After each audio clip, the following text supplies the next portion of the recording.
Again, my name is Ray Cantor. I am Deputy Chief Government Affairs Officer for NJBIA. The topic of this panel is infrastructure. Infrastructure obviously drives the economy, especially in a state like New Jersey, which is a logistical state. So what we're going to talk about today is how much we're getting, on what we're spending our money, and what we're going to see as a result of that. Again, I mentioned New Jersey as a logistics state. We have the largest port, in the entire eastern seaboard, second largest port in the United States. We are obviously very much dependent on our road systems to move, goods and to support our growing, economy. So, what we spend on infrastructure not only creates those jobs, on the ground, but it supports our overall economy and our ability, as a state to move forward and support, economic growth. With me today are two of the public agencies that are most impactful on infrastructure spending. The Port Authority of New York and New Jersey, and the New Jersey Department of Environment, that's my background, the New Jersey Department of Transportation.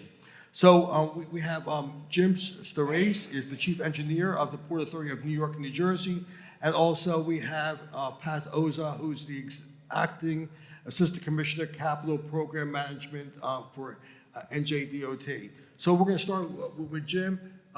The Port Authority, I'm sure everyone realizes, you guys have, the airports, but you have so much more. You're involved in almost, all the logistical capital programs, in a good part of the state and also New York. So why don't you tell us what the port's doing, capital-wise for the next 5 to 10 years? Sure. Thanks, Ray. Good morning, everyone. So our spending is defined in our capital plan. We have a current capital plan which began in 2017 and will go through most of this decade. It actually goes through 2026. And due to COVID, it'll probably be extended a little further, and it's $37 billion. And as was said, it involves all of our regional facilities, bridges, tunnels, ports, and path. You could see it on the website. If you go to our website, you can get a clear picture of the kinds of projects we're doing, that we've done, and that we plan to do in this decade. So the capital plan update, about the $37 billion, we've committed and spent approximately half of it thus far, and we have some big projects upcoming. We were impacted dramatically by COVID, though. COVID, for a time, our revenue essentially stopped. The airports were not operating, or there was very little. Tunnels and bridges kept going, and with trucking, we did fairly well there. Path just about stopped. Ports slowed, but then picked up. But now, after 2 years, we're back essentially where we were pre-COVID, except for Path, which is a little slower. But during COVID, we kept our construction projects going. And right now, we're beginning to restart some of the projects that we did slow or stop for a time.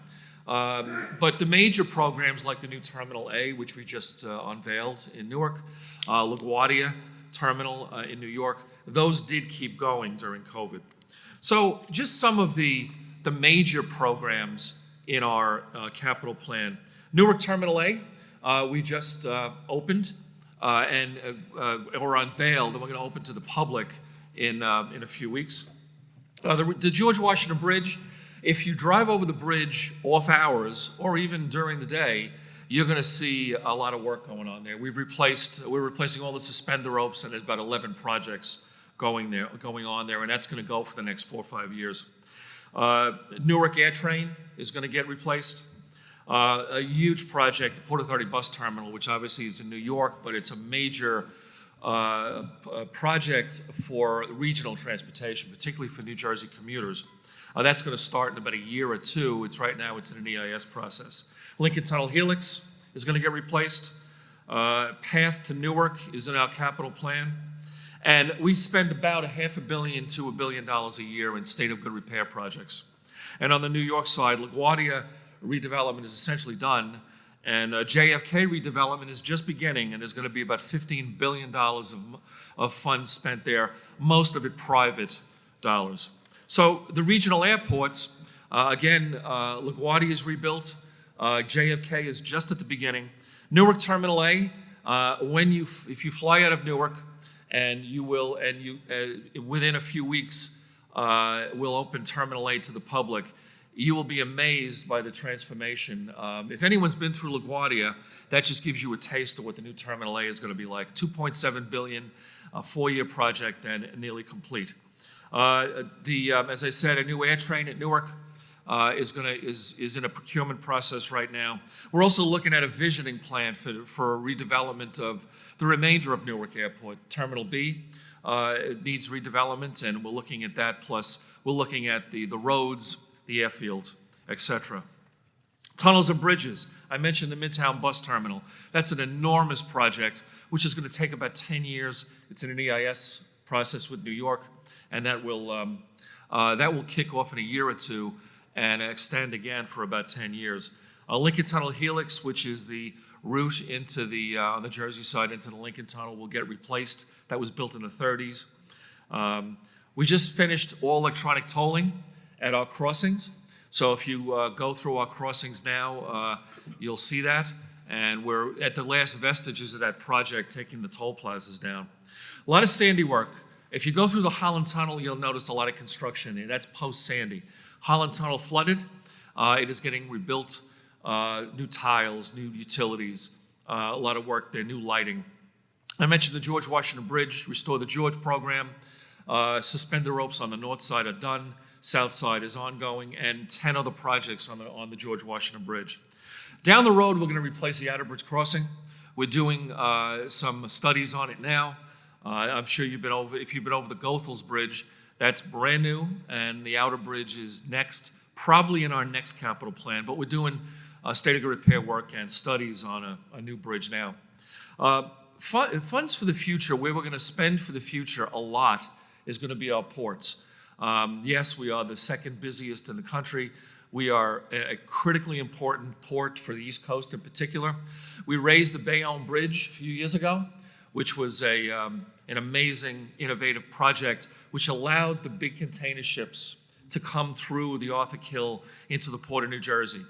Now we need to rebuild the Port of New Jersey. The piers are fairly old, and we're beginning it, but that's going to be millions and millions of dollars over the next 10 to 20 years, replacing the berths, the wharves, and all of the other structures that go along with a port operation. Path, we are going to institute a 9-car program. Right now, Path uses 8 cars. It's going to be a 9-car program. We've extended some stations. We're purchasing new rail cars, and Path will be expanded. If you take Path and you go through Harrison, New Jersey, you'll notice new stations, new head houses there are new. There one left. We rebuilt 4. Substations. Sandy did a lot of damage to Path. A lot of the substations were damaged. We're rebuilding and replacing, actually, many of the power substations along Path. And a big one that's the last of it is in Jersey City, the old powerhouse in Jersey City. We're going to abandon a substation there, build a new one about a block away. And then there's some still resiliency projects to do in Path, tunnel work, track work, and the like. We're also doing a lot of climate resiliency initiatives. We learned from Sandy where our vulnerabilities were. And with our federal partners, we are strengthening, rebuilding where those vulnerabilities were. Airfield lighting, again, a lot of path areas, water went down elevator shafts, stairways, and the like. So we are strengthening our facilities, again, with our federal partners. But in addition, we're looking at areas that we don't know where the vulnerabilities are. Areas that did not flood in Sandy, which may with future climate change, with the greatest storms we're seeing. So we're doing some studies to identify potential risks and potential vulnerabilities, which will lead to new projects in the future to strengthen other areas. One example, The Lincoln Tunnel did not flood during Sandy. That's something we're looking at now as to what kind of storm or seawater elevation could cause a problem to the Lincoln Tunnel, as one example. Hurricane Ida was another one. We had some damage from Ida, which we've done some repairs in Newark Airport and LaGuardia Airport, and some strengthening associated with that. We have sustainability initiatives, a clean construction program that involves low carbon concrete, construction debris matching tool, which means if we take construction debris out, we're trying to utilize it in other areas with, right now, our own facilities, and eventually maybe with our partners, other agencies, or private entities. We're doing solar projects, energy efficient equipment, electric bus and car fleet, and electric airport equipment. So, in summary, we are about, again, halfway through our capital plan. Again, we've slowed a little bit. We're picking up.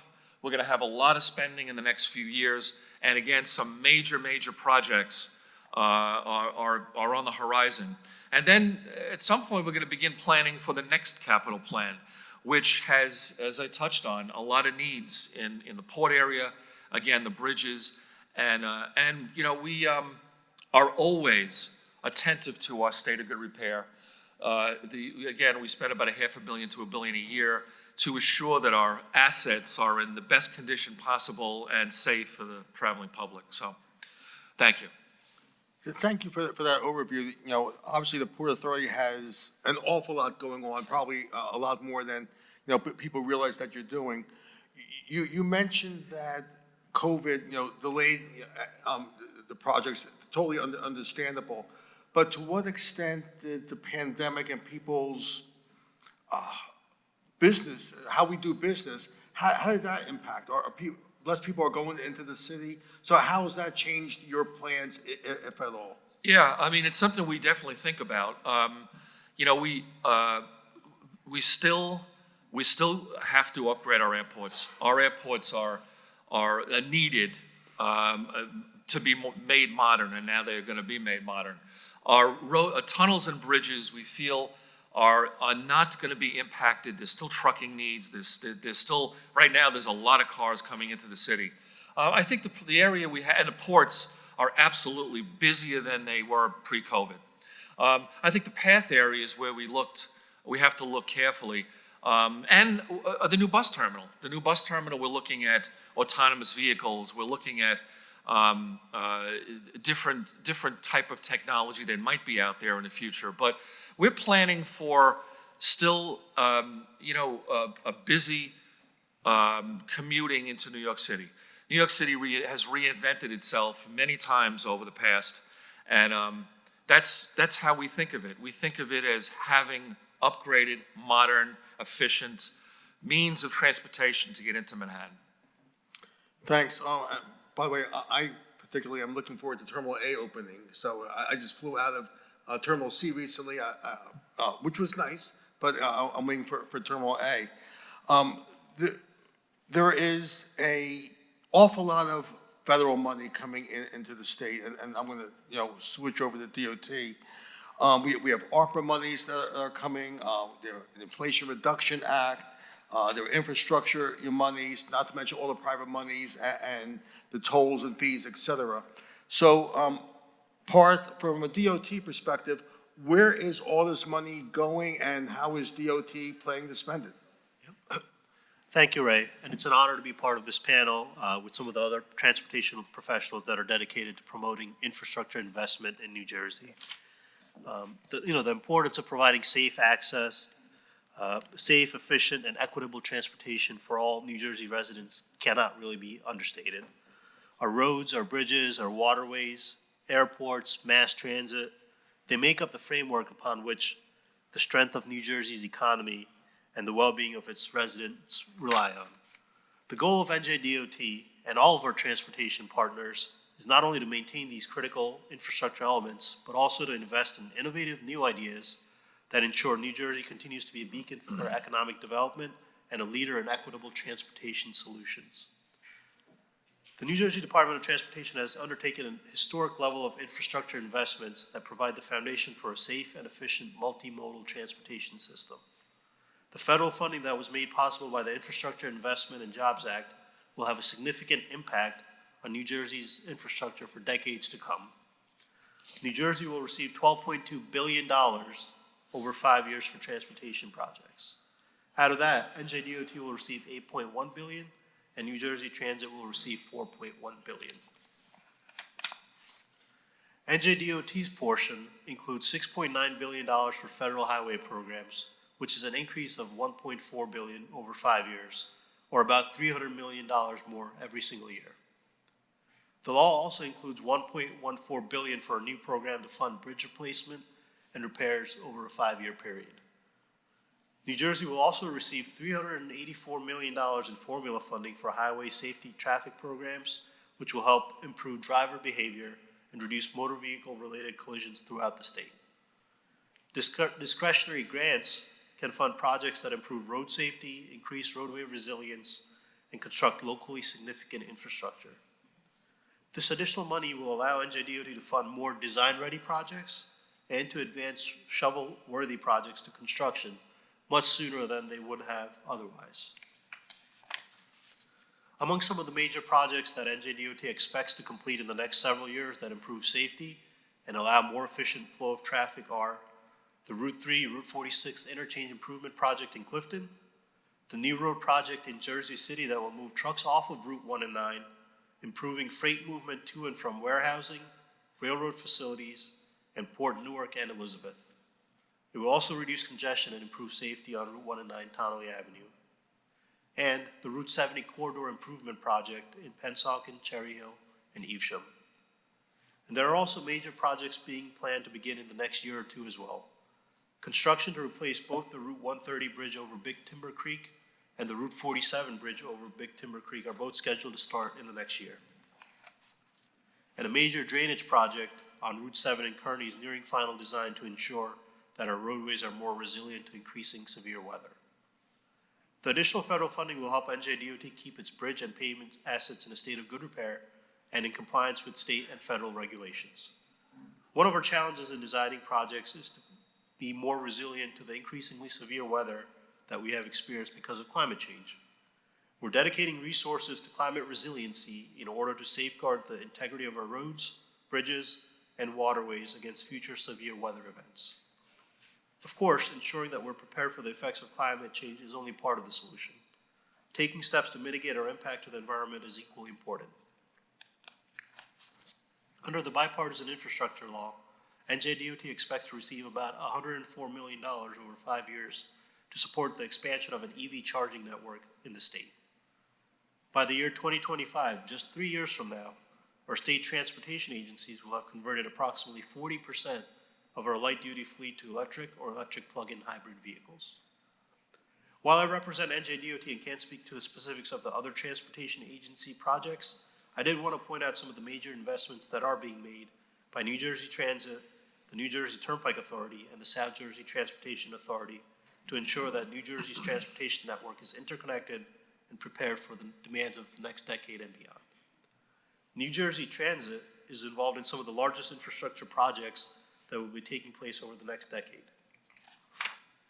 As everyone knows, the Gateway program will invest billions of dollars to build new rail tunnels under the Hudson, rehabilitate the existing tunnels to add capacity and redundancy, and replace the Portal North Bridge, which is already underway.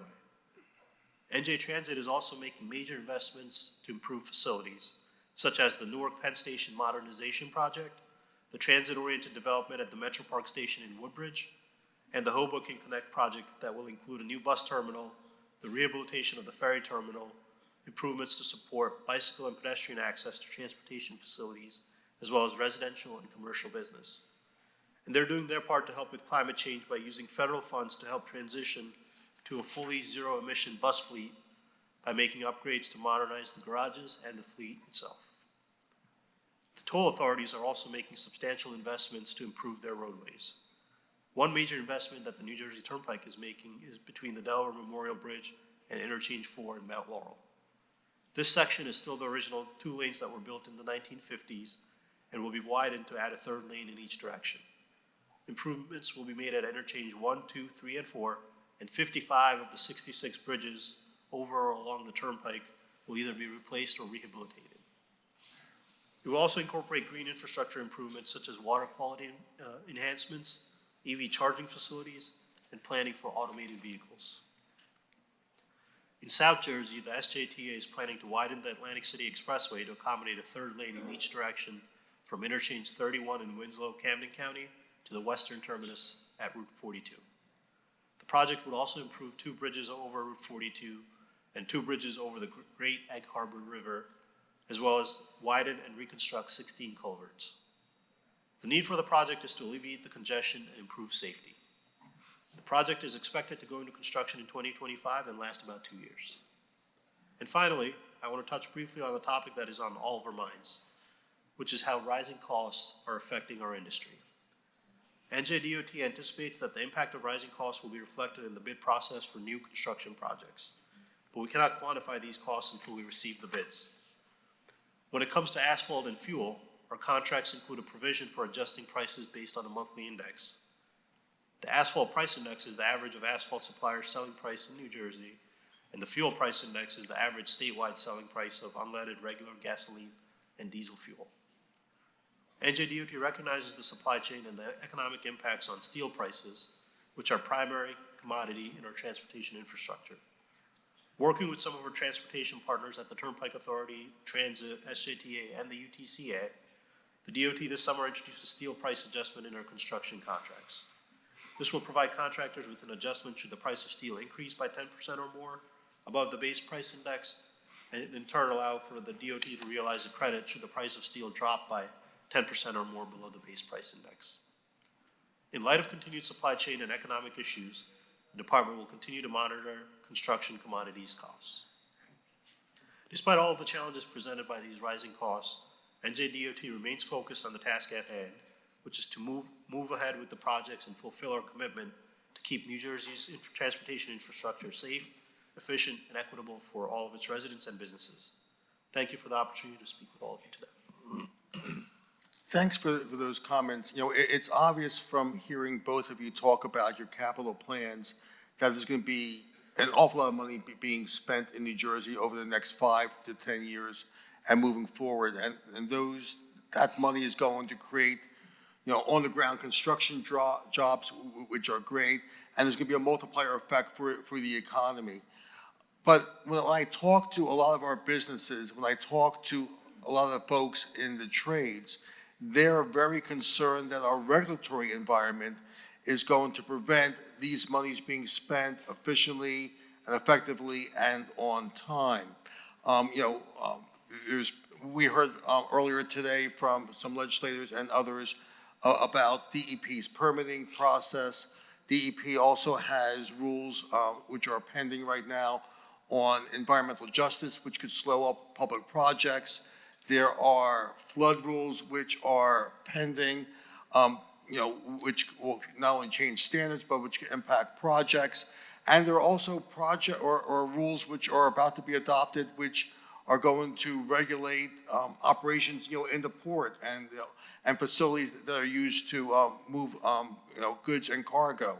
So can each of you speak to if you think the permitting system is working for you? Can it be improved? And what challenges or suggestions you might have to make sure the money gets out the door in time? Sure. So since the regulatory, requirements that you mentioned, the DEP's, looking to implement with the current rule are relatively new, there likely is going to be, a learning curve for all as the rules get implemented over time. But the one thing that really benefits us, specifically the stormwater and the flood hazard rule, is that the fact that the projects that already have a preliminary preferred alternative selected in the design process have certain exemptions, so we don't need to go backwards and redesign the whole project to keep moving forward, which is a huge win for us, at least in the short term. It's not really reasonable for us to raise all of our roadways and our bridges and anticipate no detrimental impact to the businesses and the homes and the communities around us.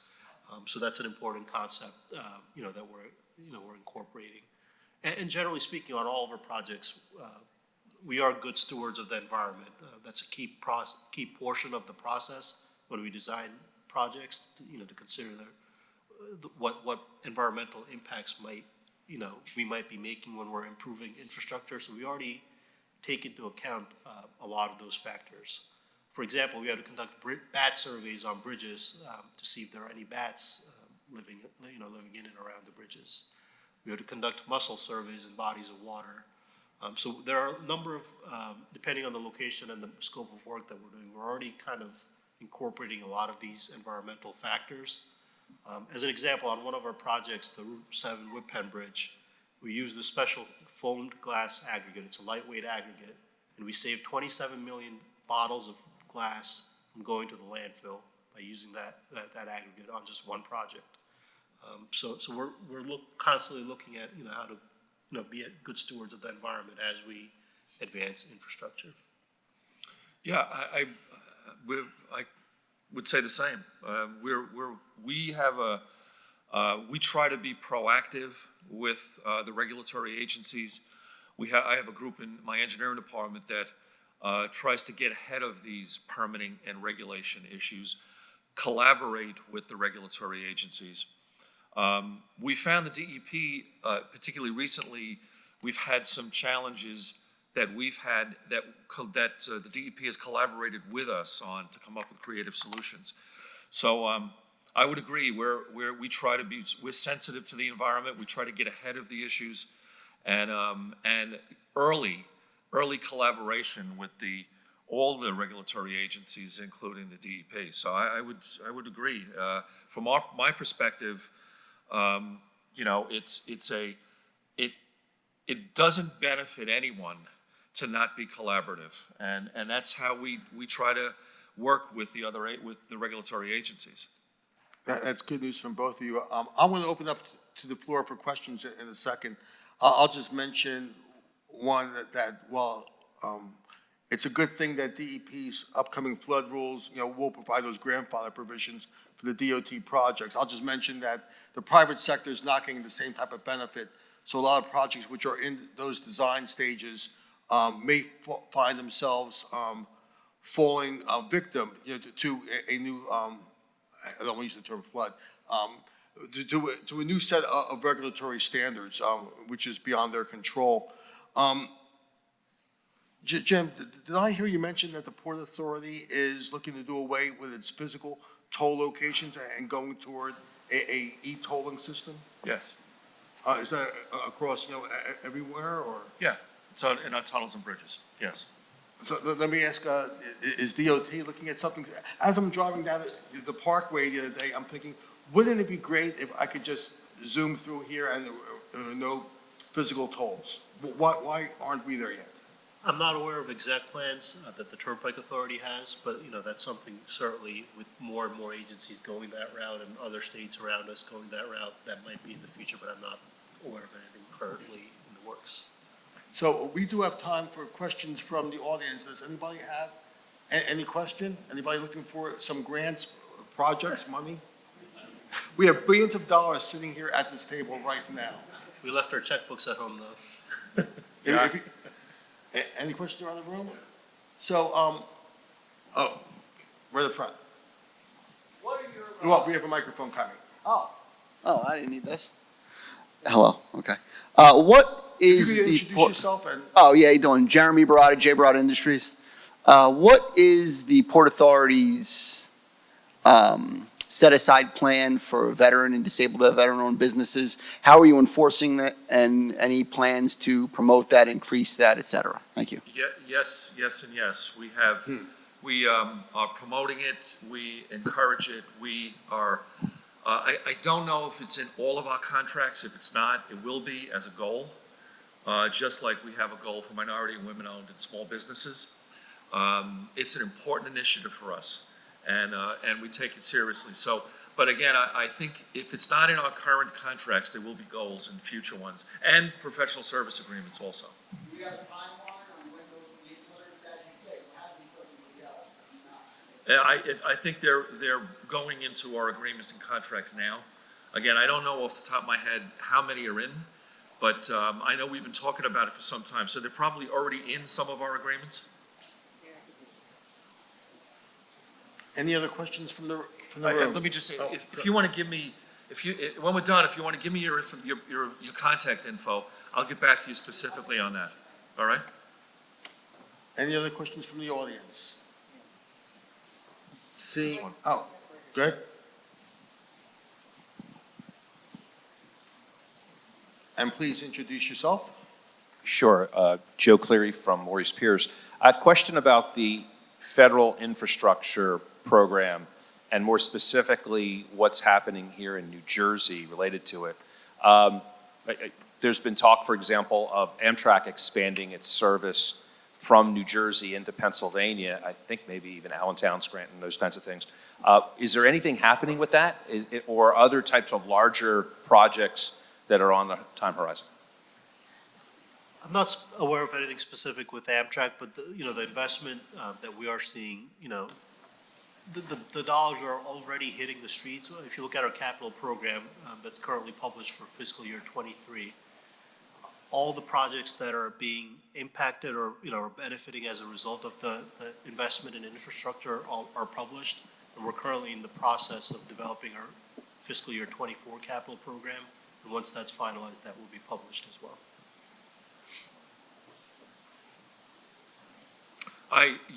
From the Port Authority's perspective, I don't know where we stand with the federal infrastructure money, but I know we are working on trying to get every possible grant we can. Most of our infrastructure is revenue we generate from our facilities. So that's how our capital plan is put together. We don't assume we're going to get large influx of the money from the federal program. Having said that, though, we do apply for grants for many things in many areas and many types: sustainability, resilience, and some of our infrastructure projects like the bus terminal and others. So, we have representatives that are working with our federal partners, though, on those types of grants. Anybody else? Woman. Welcome. I didn't see you here earlier. Good morning. Thank you, everyone. Marilyn Paperno, Assemblywoman from Monmouth County, LD 11. Thank you, gentlemen. I'm actually on the Committee for Infrastructure and Renewable Energies of sort, and I am delighted and fascinated by the whole category, but I also have a lot of caution. 40% of the transport fleet to go EV within 3 years. I was just on a conference call yesterday with many leaders in all different industries regarding transportation, electricity, energies, and it doesn't even appear that the grids are up, the capacity. Are we rushing this? Are we communicating and working properly with the other departments and companies and businesses? Are we ensuring that its parts and pieces are being manufactured in New Jersey and business is supporting business in these capital investment projects? So I know I'm asking a lot at one time, but I think earnestly I'm just wondering if this is a realistic timeline, or if it is a set deadline, literal deadline, or if it's more fluid and we are trying to really get our ducks in a row before we just say we're doing this. Thank you. So thank you. That's a valid point. And, as far as collaborating with other agencies, we do collaborate with the BPU as far as the grid goes and the capacity. I believe the EV law that was passed kind of had that mandate by 2025, a percentage of our light duty fleet had to, be converted.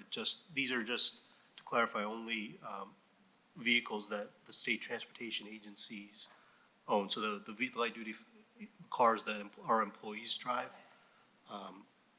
So that's that 40% goal just for those vehicles. Yep. Yeah, and do you want to? I would say the same. For the Port Authority, it's our own fleet, and it's a real concern, what you're raising, absolutely. And similar to the DOT, we're working with the local utilities. And we, just the challenge of assessing our power needs. I'm just talking Port Authority now. In New York and New Jersey, new airports, new facilities, how much power do we need? Just assessing all of that is a challenge. And then adding in the charging stations and all of the things that go along with the sustainability initiatives. And then add in the reliability or the question of the reliability with the utilities. Do they have redundancy?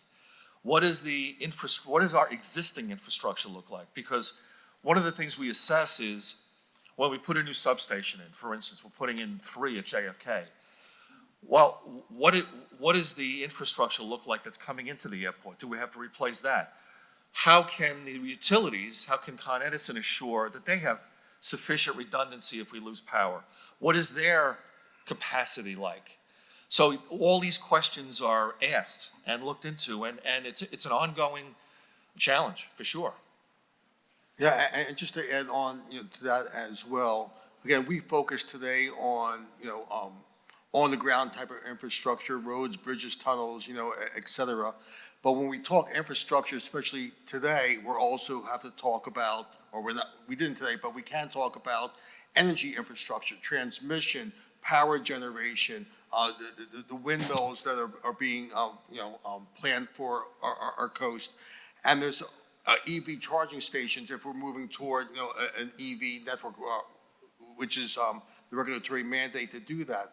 And there are an awful lot of moving parts there, and I think some of your concern is that are all these parts integrated together? Are we moving along in a continuum where we make sure that as we're moving toward an EV fleet, that we have the power, to support that we have the charging stations, that we have the substations. So again, I think these are really real concerns. We've been raising those concerns, as well. Again, a lot's happening, but we need to make sure that it all happens in a logical manner that supports our energy grid and our ability to have affordable and reliable energy.